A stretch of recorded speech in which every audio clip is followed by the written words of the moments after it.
Ay. Niko. Bimeze bite? Mama wanyu arihe ubundi? Mu gikoni. Niko seri. Ako umugore muzima ugeze isa utarateka nta niso n'ubu ufite mu. Nibyo nibicyo utetse se? Ubu utetse isafuriya yuzuye igikoma. Isafuriya yuzuye igikoma. Jesus is Lord. Ako ntabwo uzi byonyine nta nubwo muzi yuko se ifu yahenze. Yahenze se wababyaye ko utashobora kubarira. Ariko abagore mwabaye mute. Ubu usendeje igisafuriya amazi nguru gushigisha igikoma. Isukari yarahenze, ifu yarahenze, amafaranga wirirwa wica hanga. Ari n'ijana ukorera ku munsi. Nakuzaniye kurya gusa se cyane nakuzaniye kugira ngo umfashe kubaka urugo. Jesus. Ko naguza agafuse byibuze wowe waguza agasukari. Nakaguze nyine no turi kubona cyangwa mwamwirenganyirije ko ari uburinganire. Uburinganire se bwiki. Nzagikora cyangwa byorere. Umva ndavuze ngo ugomba ubundi reka nkubwire. Shinguka hejuru hari ibyo nkora birangiye. Ko nakubwiye ko mbere yuko uteka uzajya umbwira nkakugenera ibyo uteka. Ni gute ujya gushigisha igikoma utambwiye ngo mugenere.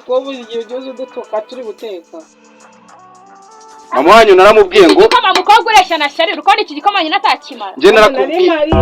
Yumva narakubwiye ngo mbere yo kujya guteka ikintu icyo ari cyo cyose ujye umanza umbwire ngo uhereze ibyo uteka.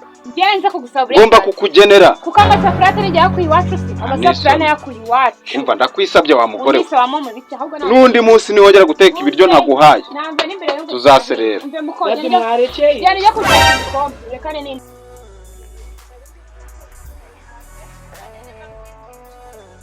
wishyizeho wariteretse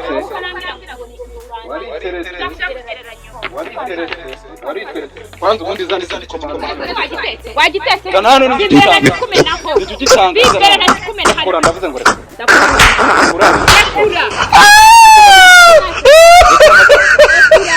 kura igikoma njye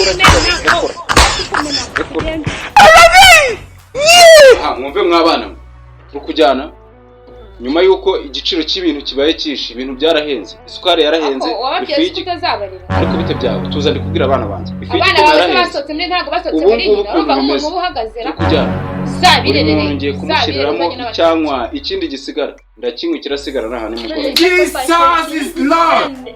Reba nkabucira yicaye hano yifashe ku itama ni igisigara mu safuriya ariko mutuze ngewe nge mbagenera bahoya bundi ngaho suka igikoma abakobwa bangana gucya turi hano mutuze nge mbagenera ariko iki ni icyawe papa nawe uri igisamu kandi gakoma burirwa kaduhaye kiraba hasi iskira mbimenye hano nashakanye nawe banyu wajya ahubwo mama nawe iyo ujya gushaka papa wawe ushaka papa wawe cyangwa ugashaka musaza wawe koko uyu ni nawe uhagaze gusa ubwo se umuntu mugatwika igikoma hano abakobwa bane batanu bari hano gakoma niko mpamvu mena na nusenki nabiyanye mwabana ujye ureba yarangiza twagera mu buriri ngo ugive na ifu ugire usanga bene nabiyanye akira nawe icyawe